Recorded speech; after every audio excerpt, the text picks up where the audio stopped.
कृष्ण ज्ञान, मुझे तैरने दे या फिर बहना सिखा दे, अपनी रजा में तू अब रहना सिखा दे, मुझे सिकवा ना हो कभी किसी से श्याम, मुझे दुख सुख से पार जीना सिखा दे। Hello everyone, welcome back to my channel. मैं प्रीति शर्मा स्वागत करती हूँ आपके अपने चैनल गाना दीवानी में। यहाँ आपको देखने को मिलती है Laddu Gopal video and all puja path related information Monday Wednesday Friday. तो फ्रेंड्स, राधे राधे, जय श्री कृष्णा। कैसे हो आप? आई होप आप सब भले चंगे होंगे, स्वस्थ होंगे, मस्त होंगे। तो दोस्तों देखिए, अपने लड्डू गोपाल जी का स्नान करा रहे हैं, साथ ही आपको ये भी बताएंगे कि हमें कृष्ण भक्ति क्या सच में दुख देती है। तो चलिए फ्रेंड्स, इसी के ऊपर आज हम कुछ लोगों को कहते हुए सुना होगा कि जब से हम लड्डू गोपाल जी लेकर आए हैं, हमारे जीवन में दुख ही दुख आ रहे हैं। और या फिर ये कहते हुए भी सुना होगा कि भगवान जी हमारी परीक्षा ले रहे हैं। तो कितनी सच है ये बात? क्या सच में ऐसा होता है? दोस्तों, क्या कृष्ण भक्ति सच में आपको कष्ट देती है? इसी के ऊपर आज हम चर्चा करेंगे। दोस्तों, आपने देखा होगा कि आपकी लाइफ में पहले कोई भी ऐसी प्रॉब्लम नहीं थी, लेकिन आपसे जब से कृष्ण भक्ति स्टार्ट की है तो मतलब आपके जीवन में कुछ ना कुछ परेशानियां आ रही है। इसका मतलब कुछ तो असर हो रहा है, चाहे बुरा ही हो रहा हो या अच्छा हो रहा हो। तो दोस्तों, इस जल को मैं तुलसी में डाल दूंगी और इनका हम श्रृंगार करते हैं। तो दोस्तों, ऐसा होता क्यों है? दोस्तों, ये सब हमारे जो होते हैं कर्म होते हैं। मतलब हमारे जो हमने पिछले जन्म में कर्म किए होंगे, वो सब हमें इसी जन्म में भुगतने पड़ते हैं। या फिर काफ़ी बार ऐसा होता है कि जाने अनजाने हमसे पाप हो जाता है। अब आप कहोगे कि नहीं, इस इंसान ने तो कुछ भी पाप नहीं किया। आपने देखा होगा कई बार क्या होता है, बहुत माँ बाप होते हैं बूढ़े, लेकिन उनका बेटा जो है वो यंग अवस्था में चला जाता है। तो ऐसा क्यों होता है कि जबकि वो तो पूजा पाठ करते थे?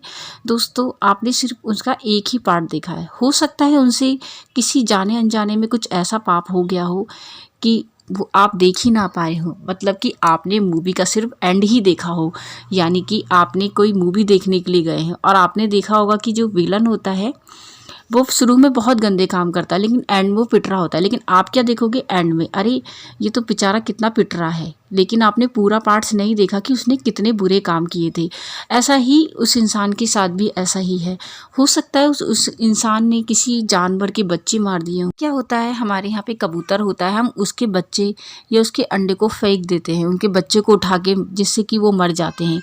उसका पाप भी हमें ही लगता है। देखा होगा कि कई बार 12-13 साल के बच्चे मर जाते हैं, अकाल मृत्यु हो जाती है उनकी। अब आप कहते हो कि ये तो बच्चा में कोई यंग लेडी रही हो और इसने अपने बच्चों का अबॉर्शन कराया हो, लेकिन आपने तो सिर्फ एक ही पार्ट ही तो बस ये देखा कि ये तो 12-13 साल की बच्ची थी और इसने कौन सा पुण्य और पाप कर दिया होगा। लेकिन दोस्तों, हमने पूरी पिक्चर नहीं देखी है। हम नहीं जानते उसने पिछले जन्म में कौन से पाप या पुण्य किए होंगे। तो दोस्तों, ये सब हमें इसी जन्म में भुगतने पड़ते हैं। इसलिए हमें भक्ति करनी चाहिए। भक्ति करने से होता क्या है, आपके जो पाप होते हैं वो धीरे धीरे कटते हैं। देखा होगा कि जो बहुत ज़्यादा पूजा पाठ करते हैं उनके पैरों में कील चुभ जाती है, या हम यात्रा करते हैं तो कांटा चुभ जाता है। इसका मतलब है भगवान धीरे धीरे आपकी जो दुख तकलीफ़ें हैं वो सब हटा रहे हैं। मतलब कि आपके जो दुख हैं वो धीरे धीरे कट रहे हैं। जबकि आप कृष्ण भक्ति कर रहे होते हैं, हमें ऐसा लगता है कि हमें दुख मिल रहे हैं, वो दुख नहीं होते हैं दोस्तों। आपके जो पाप कर्म है वो धीरे धीरे कट के थोड़ी थोड़ी अवस्था में हमारे जो कान्हा है वो निकाल रहे होते हैं। जबकि हम लोग इतने मूर्ख होते हैं कि उसको दुख समझते हैं।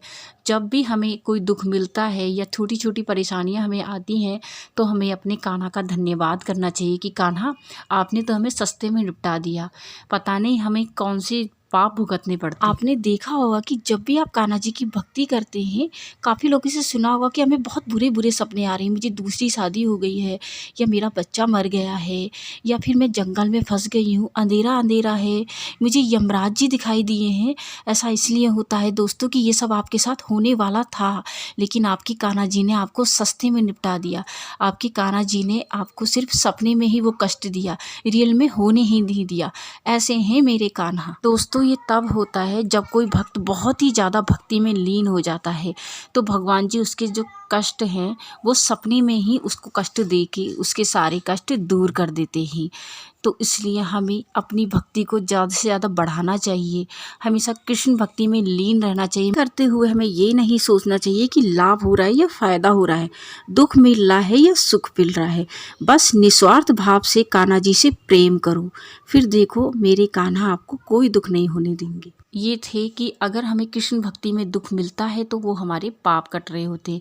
अच्छा, अब एक और टॉपिक की चर्चा कर लेते हैं कि आपने देखा होगा कि काफ़ी लोग कहते हैं कि जो भक्ति कर रहे होते हैं ये ना भगवान जी आपकी परीक्षा ले रहे हैं। दोस्तों, हम लोग इतने महान नहीं हैं कि भगवान जी हमारी परीक्षा लेने के लिए आए, क्योंकि हमारे 3 पड़ाव होते हैं। पहला पड़ाव होता है हमारे कर्म।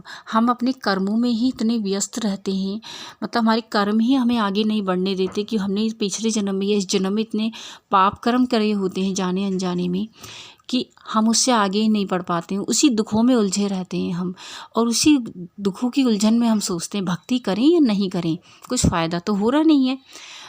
हम फ़ायदा और नुकसान की बात करते हैं, जबकि हमारे जो दुख होते हैं वो हमारे कान्हा धीरे धीरे हमारे काट रहे होते हैं, लेकिन हम नासमझ उस बात को समझ नहीं पाते।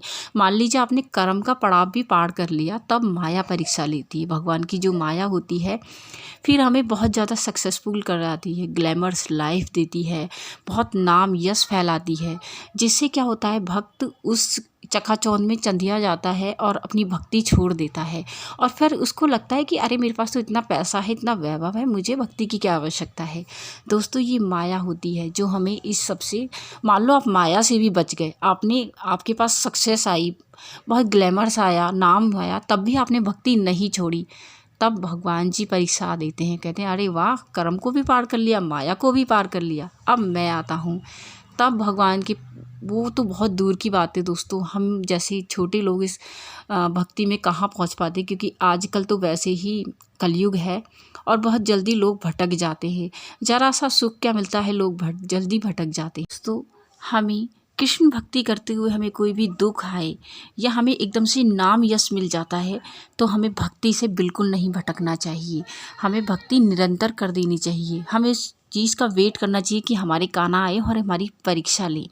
तो दोस्तों, ये थी कुछ जानकारी, जो काफ़ी लोग ये समझते हैं कि कृष्ण भक्ति हमें दुख देती है। कृष्ण भक्ति आपको दुख नहीं देती है, आपके जो पाप कर्म है वो धीरे धीरे करके स्लो अवस्था में आपकी काट रही होती है।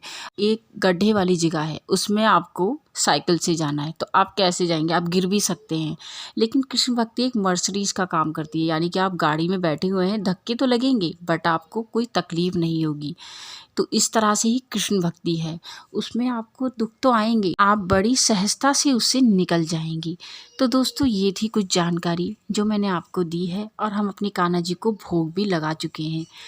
आपने देखा, आपके पास जो भी सीजनल है आप लगा सकते हैं। आई होप कि आपको ये वीडियो अच्छा ही लगा होगा। यदि वीडियो अच्छा लगा हो तो वीडियो को लाइक शेयर करिएगा।